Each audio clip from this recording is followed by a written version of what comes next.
I really believe that niceness hinders us from having genuine, authentic relationships.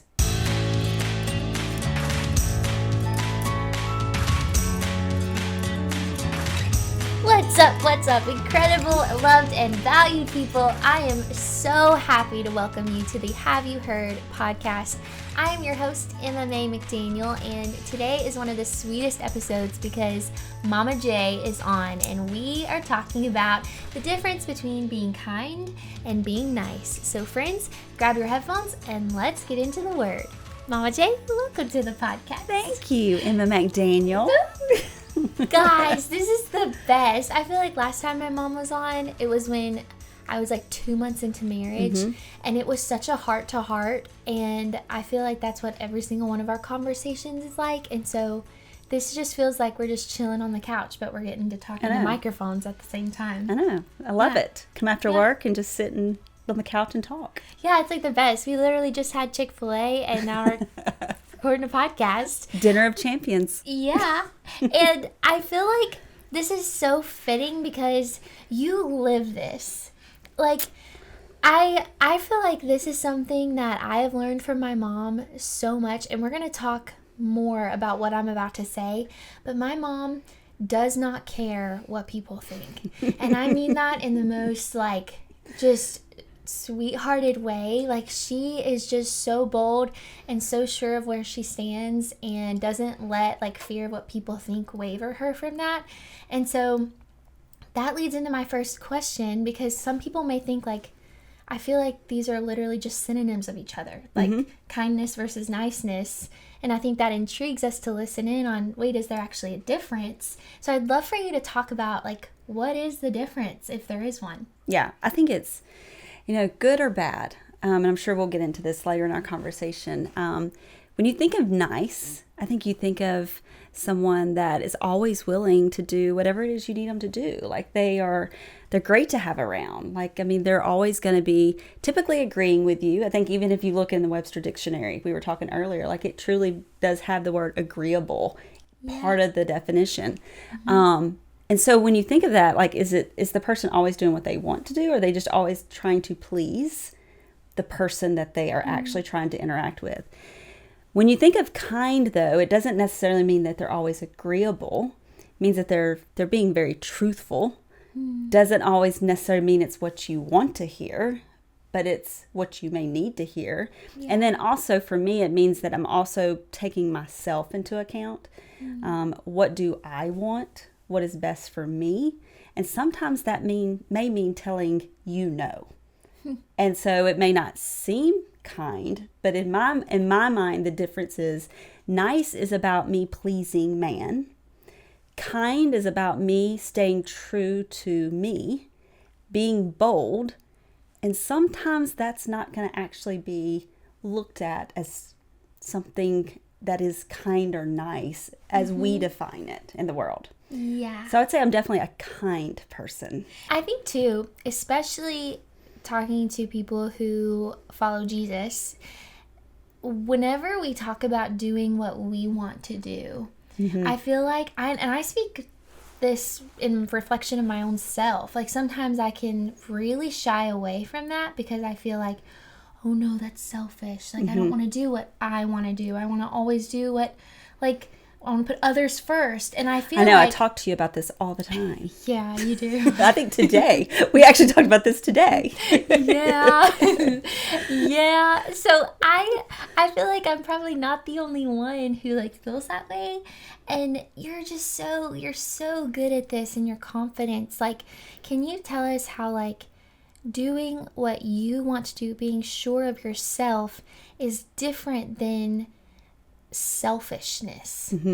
Yeah, because I feel like a lot of times we let people cross our boundaries. A lot of times we run ourselves ragged. We spread ourselves so thin because we're saying yes to everything because we think we're being selfless, when actually that's being nice. Yeah. And I think also you have to think about it in the fact that when you're being kind, it's not that you're being selfish. You're actually taking yourself into account, and how do I give my all in everything that I do, because I'm passionate about it, I'm excited about it, I want to be there.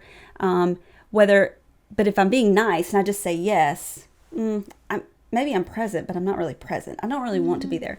I will tell you, I keep my circle small, not because I necessarily want a small circle, but I keep my circle, and when I say my circle, my friend group, like true friends, like I keep that small because not everybody can handle someone that's actually kind, bold, and that speaks truly what they want and what they need, not out of selfishness, but based off of truly what they can give in order to keep enough energy to give what they need to the Lord, to give to what they need to their family, to give to what they need to the work. Like, you're dividing yourself in multiple different ways. And if you're never putting those boundaries or being true to you, like, you truly aren't living out the purpose or the God-given path that you've been given. And so I do think that you really have to really sit back and assess, like, who are you surrounding yourself with? Because when you do transition from nice to kind, you will lose relationships. And that, if, we've talked about this, like, that sometimes can make you feel like, ooh, I need to get back to the nice pattern. I need to, like, I'm losing, like, I'm not a good friend. No, you're actually a great friend. They're just not ready for that yet. So my circle is small, not necessarily because I choose it to be small. It's just, there's not a lot of people that are ready or okay with somebody that can be as honest as they need to be, and they don't always say yes. Oh my goodness, there is so much in what you just said.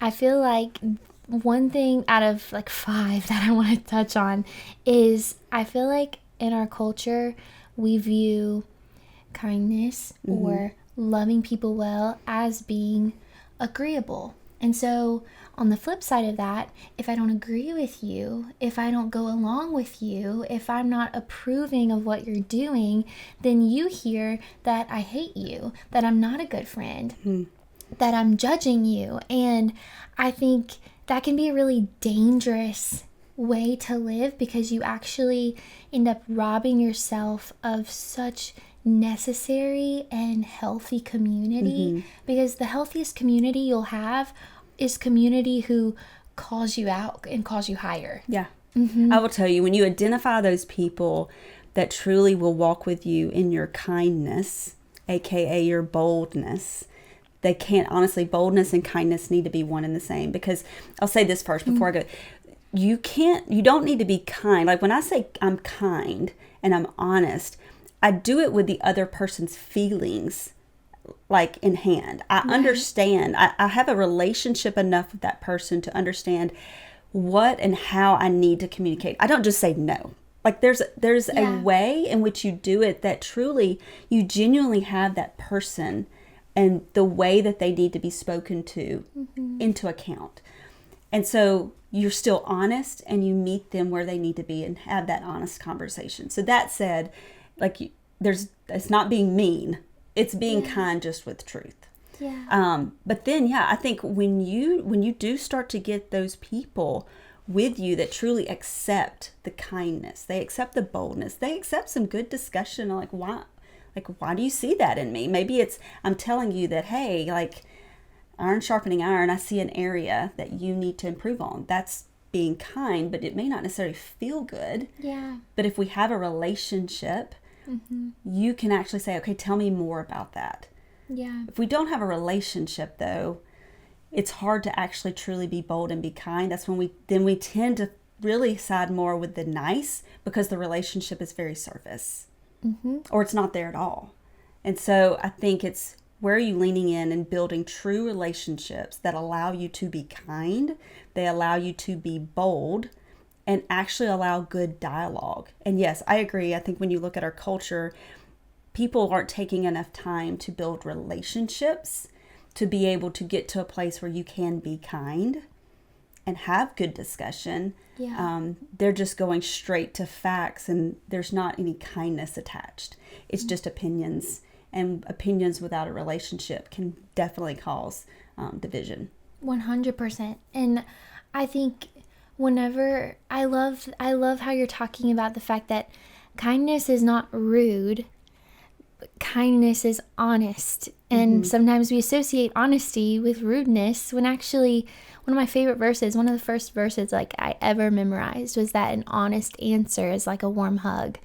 But again, it may not always feel like a warm hug to the other person, but because I love you, I'm going to be honest. But I also think too, we're talking a lot about being kind in the sense of sometimes sharing the hard truth because I love you so much, I'm going to tell you. I think also on the other side of that, whenever you love someone well and you're kind enough to share the hard things, I think whenever you then share like the encouraging, the positive affirmations, it has a different kind of weight because they know that the words you speak hold weight because they're always going to be honest. And it's not just from a place of like, I'm saying this because I know you want to hear it, or I'm saying this because I want you to think that I'm a good person. I'm saying this because I love you, and you can always trust that what I say is coming from a place of I love you. Yeah, no, 100%. So, for those of you that don't know, I work in the corporate environment, and I think this is something that I learned, honestly, working in the corporate environment.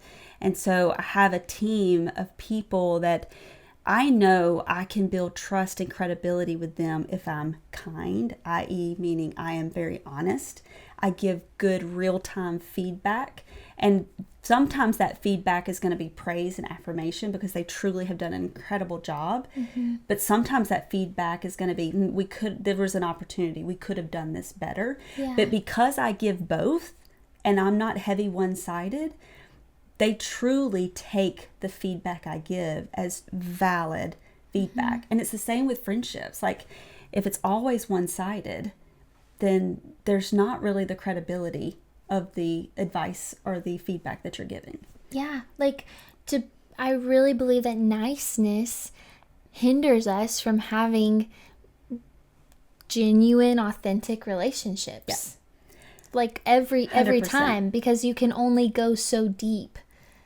I know. I will tell you. I have a lot of acquaintances. I have a lot of friends in multiple different cities where we've lived and across the states. But I would count 5 core women across the states that we have lived in that I could say I have true, genuine relationships with. And those are women that I can be truly kind, and they totally get it, and they will be kind back.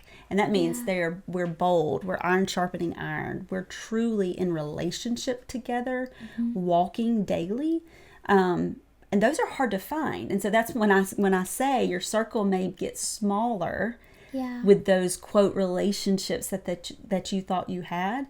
That's okay, because those relationships are the ones that truly allow you to grow in your walk with Christ, and truly allow you to grow in your walk in life in general. I'm at the end of this book that I am going to just put a plug in for. I've never gotten to meet the author, but the book is called Nice. Y'all should totally read it. And the subtitle is one of my favorites. It's basically like how we all love to be liked, but God calls us to more.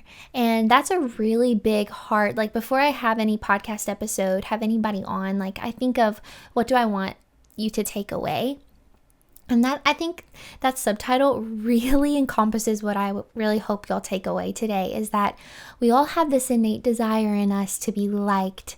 And that, I think, compels a lot of our niceness, of crossing boundaries that shouldn't be crossed, spreading ourselves so thin, saying things we don't mean, being people, pretending to be people who actually isn't our authentic selves, robbing ourselves of genuine relationships that we could be thriving in because we just want to be liked.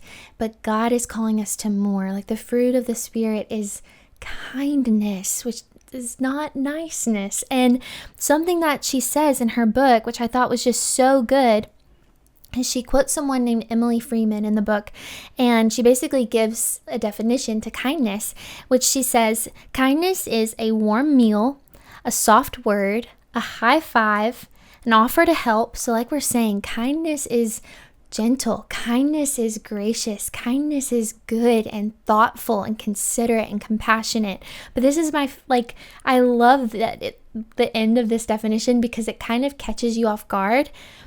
It's also an unwavering willingness to be rejected. It's like, if you don't like me at the end of the day, if you're not okay with the decision that I make, if you're not okay with who my authentic self is in the Lord, being true to who He's called me to be, then I'm not gonna cripple under my knees because of that, because you liking me is not what my identity is based off of. And I really think we label our decision making with niceness because we've labeled our identity with what people think about us. And I think kindness frees us of that. No, I'm gonna love you. I've shared this story before, but when I was in high school, I wanted to give Christmas cards to every student in my high school. And guys, we had 4,500 students in our high school. I went to a public school growing up, and what I thought was so interesting is that I literally gave a card to every student, and some students the following year, teachers still had them on their chalkboards, and students still had them in their homes and talked about how much it meant to them. Other students were throwing them away as they walked out the classroom the day I gave it to them. What if I had determined whether or not I was going to go and do a kind thing based on whether or not they were going to love it, enjoy it, think highly of me? Well, then I probably wouldn't have given out any gift, any cards at all, because I knew some people would reject me for it. And so I think this is just really cool. You'll find yourself being more bold. Yeah. You'll find yourself walking in faithfulness to the Lord in a more committed, wholehearted way when you operate from a place of kindness, being so okay of whatever people think about you. Whereas I think niceness hinders you from being kind to people. It 100% does. And I think it also causes you to miss opportunities to share the gospel, because the heart of the gospel is for you to realize the sinner that you are and to realize how desperately you need Jesus. And how can you realize that if you're surrounded by people that constantly agree with you? And so I think that, yes, there's a part of being kind that just is, I'll call it being bold, that's just been innately in me. I was like that as a kid. But there's also a part of, as you become a Christ follower, you start to grow to understand that kindness and boldness attached to your faith is actually really, really important. Yes, it definitely helps you in life because it helps you allow, what is my priorities? Where am I going to spend my time? Absolutely, it helps you there. Yeah. But it also helps you in stewarding the gospel in the ways that you've been created to do it. I love this. When I was thinking about our conversation, just totally piggybacking off of what you just said, I was just thinking about how niceness does hinder us, hinders us from everything we've been talking about. And when I thought of that word hinder, I had thought of Hebrews 12, where the author says that we are to throw off the sin that so easily entangles and everything that hinders us, so that we can run the race that's been set before us with endurance. And I just thought, wow, niceness really does hinder me from running the race well, but kindness compels me to run the race well. And then if you keep reading, it says, fixing your eyes on Jesus, who's the author and perfecter of our faith. And I think what's so cool is a challenge that I want to give you guys today is to go study the life of Jesus, because I quote this verse all the time, but I love how scripture says that if we claim to be a follower of Jesus, then we ought to live as he did. And I really think by studying the life of Jesus and seeking to apply how he lived to our lives, we're going to slowly start to see the Holy Spirit work in breaking away the niceness and really live out kindness. Because I tell you, Jesus wasn't nice. He didn't do what he thought would make people like him. He didn't do what the Pharisees were hoping that he would say and what he would do. And I just, there's countless stories that I could share right now. And so that's why I want to challenge you to just spend time in the Word this week and study his life. But because he loved us, he was kind. And that included him being bold. It included him loving people that other people thought were outcast, didn't deserve to be loved. And he was like, you know what? I'm crossing the Sea of Galilee and I'm going to see the man who's filled with demons and who's been casted out of his community. And you know what? That's a picture of an unwavering willingness to be rejected because he cared about someone so much. I was like, that's kindness. That's savage. That's so good. Yes, agreed. Yeah, that's just so good. I feel like this is an episode that is gonna, like, I don't know, just bring a lot of shift. It's something that's been a lifelong, like, journey for me, and I'm still learning. And that leads me to one of the last questions. I feel like I'm going to be gleaning everything you're saying to my own life too. But to the person who is listening and they are afraid, not necessarily they're living like, this sounds kind of blunt to say, but a dishonest life, but they're afraid to be honest. They're afraid to be who they know they actually are. They're afraid to do what they know is right, out of fear of what people think. So therefore, as the definition we've shared, they're living a nice life. What encouragement would you give them to have the boldness to be kind? Well, I think the first thing is, just self-awareness. So I think this is the start of that, right? Becoming, wisdom, having self-awareness to say, like, things I've heard today, like, I can definitely see areas in my life where I've been, quote, nice, and I should have been more kind. Or maybe it's, I never have enough time. I don't spend time in the Word because I'm constantly taking care of other people. Or, man, I sat in that conversation and I probably should have said something, but I was scared I was going to hurt feelings, so I didn't say something. Whatever it may be, I think self-awareness is step number one. And then I think take time and just spend time in prayer for boldness, for God to show you moments for you to be able to speak up, to be bold. And then I would tell you, do some preparation on the front side. If it's not in your natural habits, like for some of us, it's just a gift. Like I have the gift of not being afraid to just be bold. Sometimes it gets me in trouble, but I do have that gift. But I do think if you plan ahead of time, so you're self-aware, you've spent time in prayer, and now pray and prepare how you respond the next time God does give you this opportunity.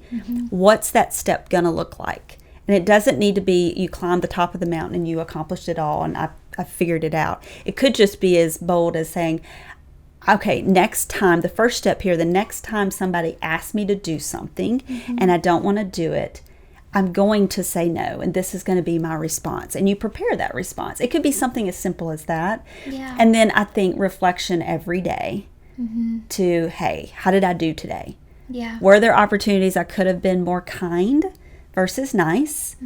Okay, let's see what that's going to look like tomorrow. Let's pray about it. There's not one answer that it's like, this is exactly what you go do and it's going to fix it. This is a journey that I think those like yourself will be on, and it's like this forward progress. Each and every day, take an assessment of each and every day where you are doing this for the niceness versus the kindness. There's areas in my life that I'm doing. It may not be nice and kind because it's a gift, but I promise you there are other areas in my life that every day I'm taking an assessment of how did I do today? How do I need to do that tomorrow? Let me pray about that. Let me plan. And my goal is that every day I'm doing it better. I love this growth mindset because I feel like something else I'm growing in, is not having this perfectionism type of mentality of like 100%. I have to have this whole like not spreading myself too thin and saying yes to every opportunity and making sure people think a certain way about me checked off tomorrow. Like I can easily like beat myself up whenever I don't see the progress of perfection. And so if I have that mentality, I'm constantly beating myself up. And so I love that you said that. Like, I'm continually learning. I'm continually assessing. I will tell you, so there's a phrase that we use at work because I think sometimes my team, they feel like if they don't get it right, they launch something to the teams that we support, and if it's not exactly right, we failed. And the phrase that we use is it's relentless forward progress. And it doesn't mean you're going to get it exactly right, but did you get it better than the last time? Still means that we may have to bring it back in and we got to tweak it. Is it relentless forward progress? And I think that's got to be the motto in anything that you do. It's just moving forward. It didn't mean that some days you may take a big leap. Some days it's like a tiptoe, but it's this relentless, I'm on this, and this is a life journey. Yeah.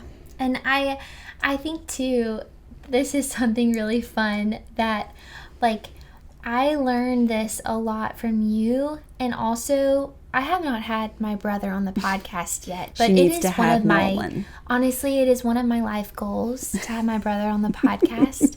But I learned this a lot from my mom and my brother, because y'all are both, like, one of the things that I started this podcast off with is that y'all don't let fear of what people think of you so compel the decision that you make. As we've been talking, like, niceness is motivated by people pleasing, and kindness is motivated by faithfulness to God. It's motivated by like love and truth and grace, just different motives. And that whole like desire to people please is not in y'all's motive, and it's beautiful. Y'all are both so good at it. Yeah, when Emma went off to college, it was really funny because, when you had the family of 4, me and Nolan, like, we're pretty no nonsense. If we don't think the joke's funny, we're not going to laugh at the joke. And Emma's dad is very much a jokester. He loves to make you laugh. He loves to do all these things. And so when Emma was living at the house, she would laugh at all his jokes. Always laugh at his jokes. But when she went off to college, we just stared at him because they're not funny. So he missed Emma. It's so funny. It's so refreshing. Like, I feel like me and Dad are growing in the area of, like, not people pleasing and that aspect of kindness. And then I feel like me and Nolan are growing in the area of how do we build community. You and Nolan, y'all got the honesty down. You got it down. I think sometimes, like, the graciousness about how you communicate. Yes, we probably could sprinkle a little bit, just a little niceness with the kindness. We're all learning how to meet right in the middle. Hey, look, it takes a full community, a whole village to do this. It does, and it's a growth mindset. That's right. We're learning every day. Oh, Mom, I love that you came on the podcast today. Yes. It was so much fun. Thank you for having me. You don't need to wait like 1.5 years before you have another one with me. I know. I think we should do a lot more. Yes. So, guys, on Instagram, in the comments, y'all should totally, let us know. I need to be number 1. Y'all need to make me number 1. Mama J needs to come back on.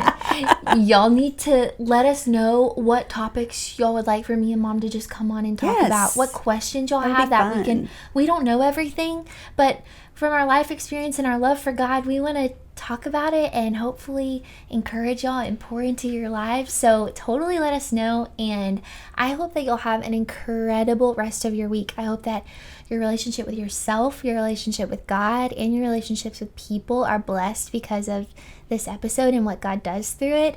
And I hope that you know how loved you are. Bye, guys. Bye.